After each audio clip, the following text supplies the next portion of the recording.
உதகை அருகே பழங்குடியின மக்களின் புத்தாண்டை வரவேற்கும் வினோத திருவிழா விமர்சையாக நடைபெற்றது. அந்த காட்சிகளை தற்போது பார்க்கலாம்.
பாரம்பரிய உடை அணிந்து புத்தாண்டை வரவேற்கும் விதமாக அந்த திருவிழா வினோதமாக நடைபெற்றிருக்கிறது. விவரங்களோடு செய்தியாளர் சிவசாமி இணைப்பில் இருக்கீங்க. திருவிழாவின் முக்கிய அம்சம் என்ன? நீலகிரி மாவட்டத்தில் தோடர், கோத்தர், இருளர் உள்ளிட்ட 6 வகையான பழங்குடியின மக்கள் வாழ்ந்து வருகிறார்கள். இதில் தோடர் இன மக்கள் என்பது நீலகிரி மாவட்டத்தில் மட்டுமே வாழ்ந்து வரும் நிலையில் இன்று வரை அவர்களது கலாச்சாரம், பண்பாடு என்பதை மாறாமல் முன்னோர்கள் என்ன கலாச்சாரத்தை பின்பற்றினார்களோ அதனையே தொடர்ந்து பின்பற்றி வருகின்றனர். குறிப்பாக இவர்களின் மொட்வர்ட் என்று அழைக்கப்படும் புத்தாண்டை வரவேற்கும் விதமாக கொண்டாடப்படும் விழா என்பது மிகவும் பிரசித்தி பெற்ற ஒரு விழாவாக தான் இருந்து வருகிறது. ஆண்டுதோறும் டிசம்பர் மாத இறுதி வாரம் அல்லது ஜனவரி மாதம் முதல் வாரத்தில் இவர்கள் இந்த விழாவை கொண்டாடி வருகிறார்கள். 70க்கும் மேற்பட்ட மந்துகளில் இந்த இன மக்கள் ஆயிரக்கணக்கில் வாழ்ந்து வரும் நிலையில் இவர்களது ஆண்கள் மட்டும் இந்த திருவிழாவில் பங்கேற்கிறார்கள். குறிப்பாக இவர்களது இந்த தோடர் இன மக்களின் மந்து என்று குறிப்பிடுவார்கள் அவர் வாழ்ந்து வரும் இடத்தை. அந்த 70 மந்துகளில் உள்ள ஆண்களும் இந்த விழாவில் கலந்து கொள்வது வழக்கம். இவர்களது தலைமையிடமாக உதகை அருகே இருக்கக்கூடிய முத்தநாடு மந்தை தலைமை இடமாகவும் அங்கே இருக்கக்கூடிய தேக்கீசம்மன் கோயில் இவர்கள் குலதெய்வமாகவும் வழிபட்டு வருகிறார்கள்.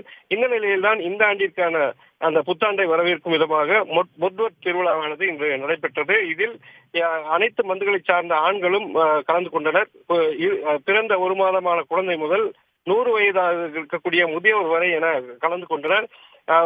முன்னதாக வெளி மந்துகளிலிருந்து வந்தவர்களுக்கு முத்தநாடு மந்தை சார்ந்த தோடரின ஆண்கள் வரவேற்று அவர்களுக்கு வணக்கம் தெரிவித்தனர். அதன் பின்னர் அங்க இருக்கக்கூடிய கூம்புவடியில் மூன்போ கோயிலில் அனைத்து மக்களும் சென்று தங்களது காணிக்கையை செலுத்தி வழிபாடு நடத்தினர். அதன் பின்னர் அங்க இருக்கக்கூடிய பிறை வடிவிலான கோயிலுக்கும் சென்று வழிபட்டனர். அதனைத் தொடர்ந்து தங்களது ஒவ்வொரு கிராமத்திலும் இருக்கக்கூடிய ஆண்களுக்கு என்று ஒவ்வொருவருக்கு என ₹1 வீதம் காணிக்கை செலுத்தி எத்தனை ஆண்கள் உள்ளார்கள் என்ற கணக்கும் அதில் சேகரிக்கப்பட்டது. அதன் பின்பு அந்த மக்களின் பாரம்பரிய, அதாவது இந்த ஆண்டு சிறப்பாக இருக்க வேண்டும், தங்களது எருமைகள், விவசாயம் உள்ளிட்டவைகள் சிறப்பாக இருக்க வேண்டும், வாழ்வு வளமாக இருக்க வேண்டும் என்று பிரார்த்தனை செய்தனர். அதனைத் தொடர்ந்து அனைவரும் ஒன்றாக இணைந்து நடனமாடி தங்களது மகிழ்ச்சியை வெளிப்படுத்தியதுடன் தங்களது கிராமத்தில் இருக்கக்கூடிய நிகழ்வுகள் இனிவரும் காலங்களில் என்னென்ன பண்டிகைகள் கொண்டாடப்படுகிறது என்பது குறித்து வட்டமாக அமர்ந்து அவர்கள்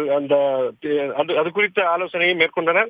இறுதியாக அந்த தோடரின ஆண்கள் இளைஞர்கள் தங்களது வீரத்தை பறைசாற்றும் விதமாக அங்க இருக்கக்கூடிய இளவட்டக்கல்லை தூக்கி தங்களது வீரத்தை வெளிப்படுத்தினர். இந்த காட்சியை அங்கிருந்தோர் அனைவரும் வெகுவாக பார்த்து வியந்த நிலையில் இந்த வருடம் சிறப்பாகவும் சீராகவும் இருக்க வேண்டும், தங்களது விவசாயம் செழிக்க வேண்டும் என்பதற்காக இந்த விழாவை அவர்கள் கொண்டாடி மகிழ்ச்சியாக சென்றிருக்கிறார்கள்.